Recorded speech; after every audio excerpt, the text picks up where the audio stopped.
Boom, my people, welcome back to Match Day Madness podcast, guys. I done as a boy Sachin here, guys, and I'm back with the next banger, guys. And this one's on the Copa del Rey final, another El Clasico, which is Barcelona versus Real Madrid. So Barcelona 3, Real Madrid 2, and Barcelona has beaten Real Madrid 3 times this season. Uno, dos, tres. 1, 2, 3. No more talking. Me know why you no more talking from no Real Madrid fan. So let's get into the video. So for the first goal, beautiful goal by Pedro. Beautiful. But Real Madrid could have done a lot better defensive wise.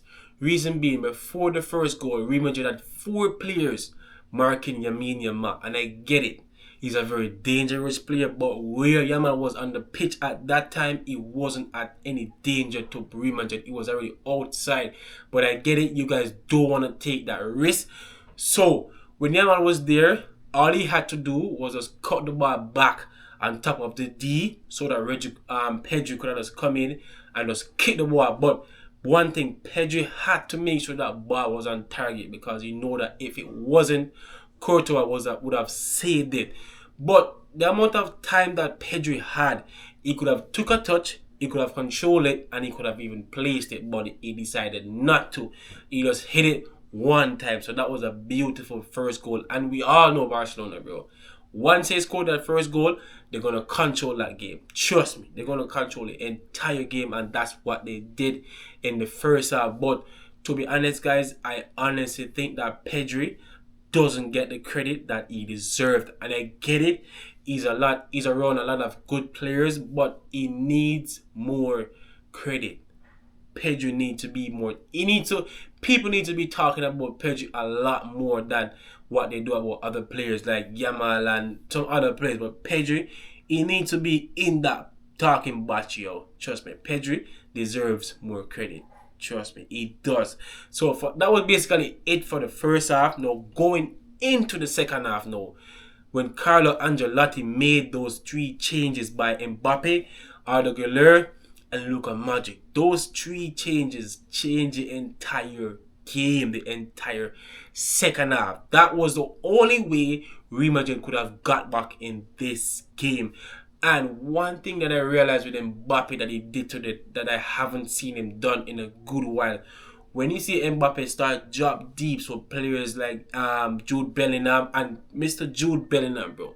What a game today, man. It's like you actually played 4 player roles at once.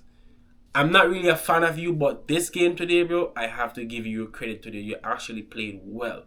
Good job, son. But when I saw Mbappe start dropping deep, so players like Jude and Vinny can run in behind, that really gave Barcelona a lot of problems. And at one point, Barcelona was so open. Like, at one point, it was only Real Madrid. It was only Real Madrid controlling the entire game because we know Pedro and Frankie, Barcelona is nothing. So all Jude had to do is just make sure anywhere Pedro goes, he goes. But the next thing is that there was nobody really tracking Frankie like that. Only Pedro.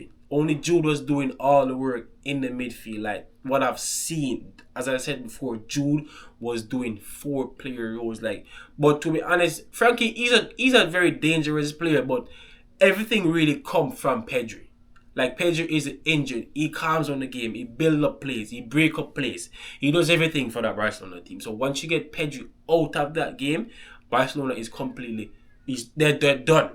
So when Real Madrid got that equalizer by Mbappe, scored that free kick, and guys, we all know Mbappe really scored free kick. So once you see Mbappe score free kick, we know that it has to be a good one. And that wall that Szczesny set up, we have to question it, bro. Like, the man actually give Mbappe all at the right side, bro. If I say, alright, bro, let's go on. Just get a goal and build up on the confidence so we can still come back and beat him. You see me? So, yeah, after Mbappe scored that free kick that made it 1-1, and then Real Madrid keep on turning up the heat on them again. But I think it's time for us to come to an agreement to say that Vinicius Jr. is very overhyped. He's very overhyped. Like, when you expect that guy to turn up, he's not there, bro. Vinny is overhyped, man. Like, he wasn't even there today for his team. He didn't show up not once. Not once have you seen Vinicius Jr. today showing up for his team. So, no more arguments about Ballon d'Or and this and that and Ray team. No, this guy doesn't deserve it, man.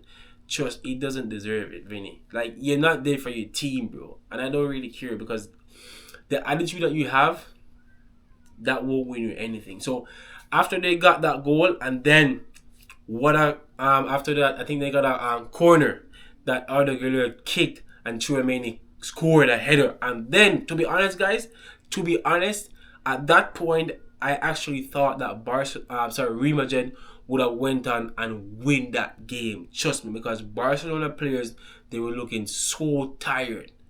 They were looking so tired, man.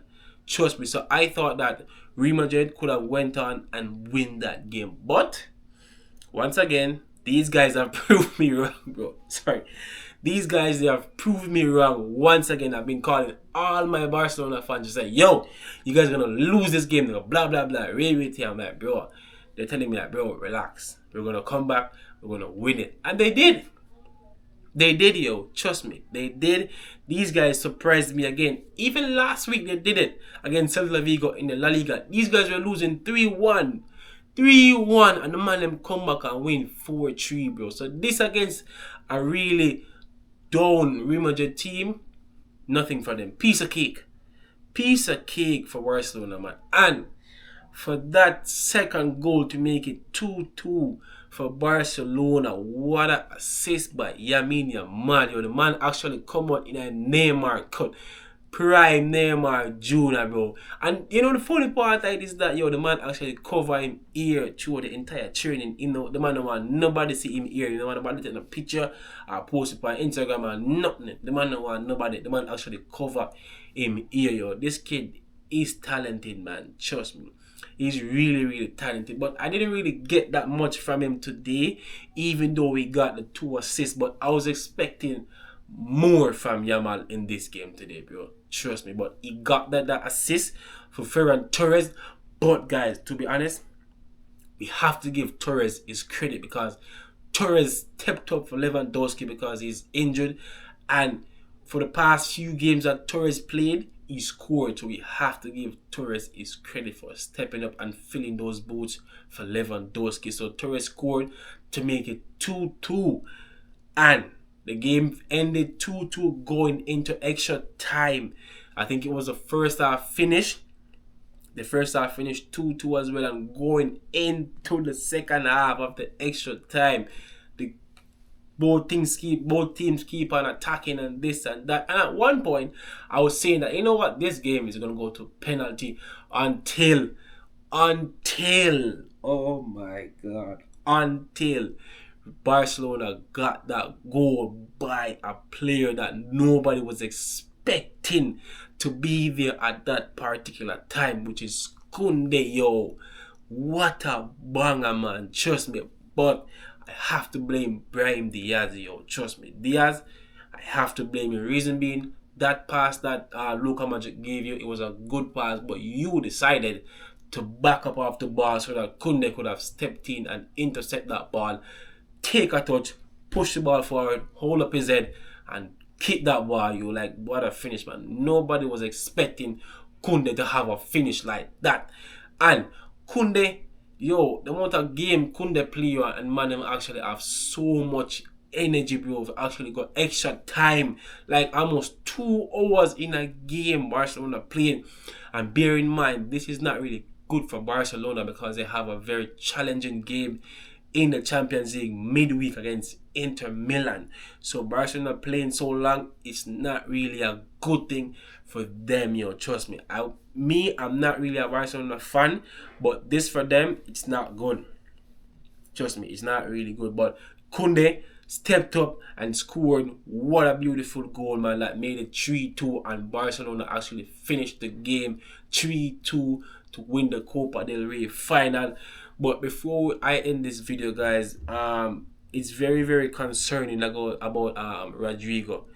It's very, very concerning. Like, he hasn't scored in a goal in the past 11 games. So Rodrigo, like, at this point, bro, I honestly think you should leave Real Madrid. Reason being, anytime a player is about to get subbed, it's like you're the first person they're gonna go for. So Rodrigo, I definitely think it's time for you to leave Real Madrid and find the next club to go where you can shine, bro. Trust me, that's my opinion still. But yeah, guys, once again, Barcelona has beaten Real Madrid again to win the Copa del Rey final 3-2. It's so unfortunate that Barcelona have to play Real Madrid again in the La Liga, which we all know that Barcelona is going to beat them again. They're going to make it 4 times in one season. Sorry. So, guys, if you guys like this video, drop a like, drop a sub. We'll catch you guys in the next one. Peace.